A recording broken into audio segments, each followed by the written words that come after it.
India and Afghanistan are contiguous neighbors, and as civilizational states, our ties have spanned centuries.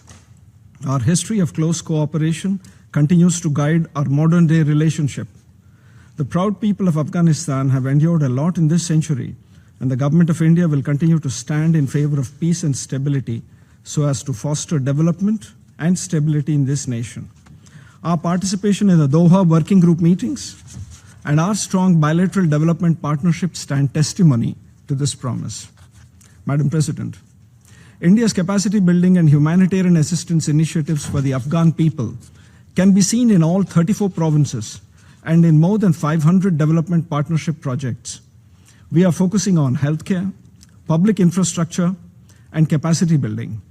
We are intensifying our cooperation with UN agencies, as well as others such as Afghanistan Red Cross Society, in priority areas of the Afghan people. The visits to India of Afghan ministers last year have ensured necessary planning and coordination so that our support reaches the intended beneficiaries.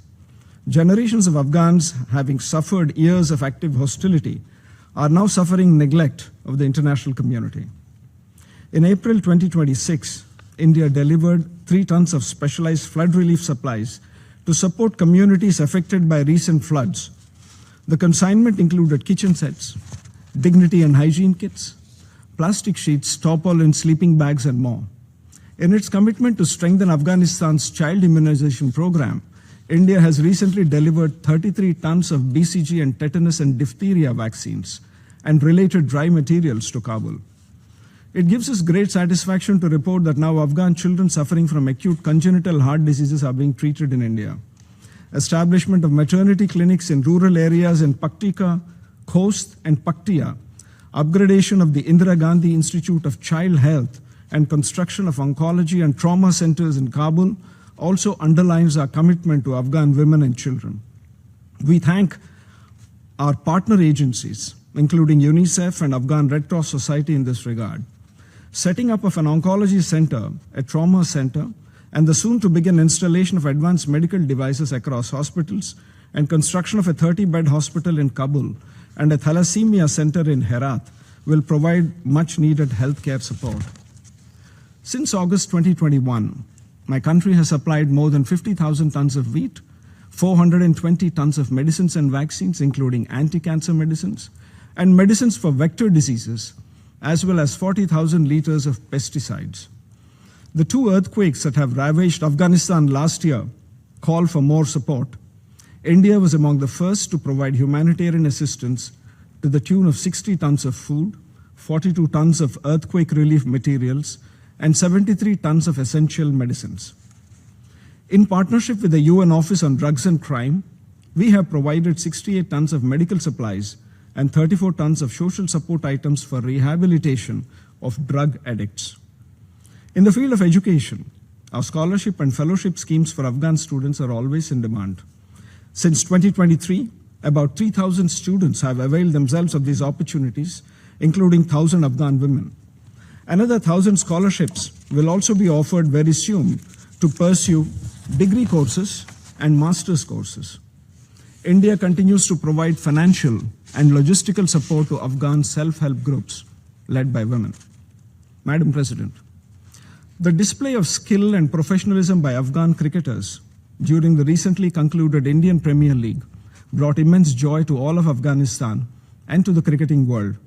India is pleased to convey that it is hosting the Afghanistan cricket team for a bilateral series. We hope that this will bring further happiness, encouragement, and a sense of celebration to the people of Afghanistan. Sports have a rare power to lift a nation's spirit, to provide shared moments of pride, hope, and joy. We definitely believe that our Afghan brothers and sisters deserve this. India is also the top destination of Afghan exports. As per the World Bank, 43% of Afghanistan's exports are destined for India. By offering tariff-free access for Afghan goods to Indian markets, we have operationalized a dedicated air freight corridor between India and Afghanistan. We are also supporting Afghan traders by issuing hundreds of gratis long-term business visas who are suffering under unprecedented trade and transit terrorism inflicted upon them by Pakistan's denial of passage for trade. The cynical closure of access for this landlocked country is in total violation of UN declarations on landlocked developing countries, and a clear weaponization of their trade and transit vulnerabilities. This blatant Pakistani violation of WTO norms and of the UN Charter and international law should be condemned by the global community. Madam President, the Secretary General's report had noted the dire humanitarian concerns and the rising implications for Afghanistan due to unprecedented scale and pace of forced and involuntary returns under adverse circumstances. This needs the world's attention and necessitates more efforts towards addressing food security, healthcare, water security, and other shelter challenges. The returnees need to be provided housing, basic services, and livelihoods. The Afghan economy is suffering from the additional burden of returnees. To this end, my country is working with UN agencies and of the Afghan authorities to make provisions for housing, food, and other essential items to ease the immense pain that has been inflicted on the Afghan people and support their reintegration. We also reiterate the Secretary General's call on member states to uphold their international obligations in relation to protection and ensure that returns are voluntary, safe, dignified, and accompanied by sustained support for reintegration of returnees into communities. India would like to emphasize the importance of UNAMA and its mandate and underline our full support to UNAMA in these challenging times as it endeavors to promote peace and stability in Afghanistan. Pakistan, in its statement earlier today, questioned the intent of UNAMA and the veracity of UNSG's report. We would like to stress that support for multilateralism and the United Nations is not an a la carte menu. Pakistan's campaign of military airstrikes against Afghanistan is causing huge civilian casualties and sufferings to the Afghan people. We reiterate Secretary General's deep concern at civilian casualties caused by airstrikes, cross-border firing, and targeted killings as detailed in UNAMA reports. We support the Secretary General's call urging compliance with obligations under international law, including international humanitarian law, and ensuring protection of civilians. We also support UNAMA's earlier calls for investigation to ensure accountability, prevent recurrence, and uphold victims' rights. Such unconscionable acts of violence are a blatant assault on Afghanistan's sovereignty and a threat to the region's peace and stability.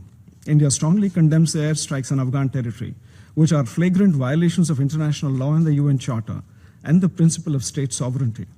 According to UNAMA, 372 civilians have been killed and 397 injured just in the first 3 months of this year. A large majority of them during the holy month of Ramadan, a time of peace, mercy, and reflection, which makes the act all the more reprehensible. We reiterate UNAMA's call for compliance with obligations under international humanitarian law, including the principles of precaution, distinction, and proportionality to protect civilians from harm. No faith, no law, and no morality can justify these actions.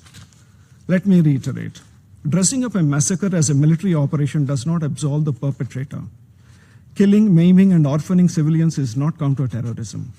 Espousing high principles of international law and Islamic solidarity while mercilessly carrying out airstrikes during the holy month of Ramadan is a perfect example of hypocrisy. Blaming neighbors for its own failures is an old Pakistani habit. This attempt to hoodwink the world will fail.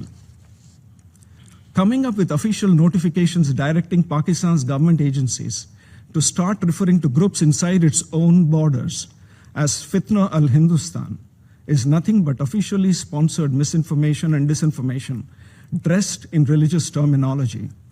This is an outcome of an organized factory of hate coming from the deep state of Pakistan, which aims to keep their citizens in a state of permanent hostility with India in order to perpetuate their stay in power and control of national resources and detract them from core political and economic problems.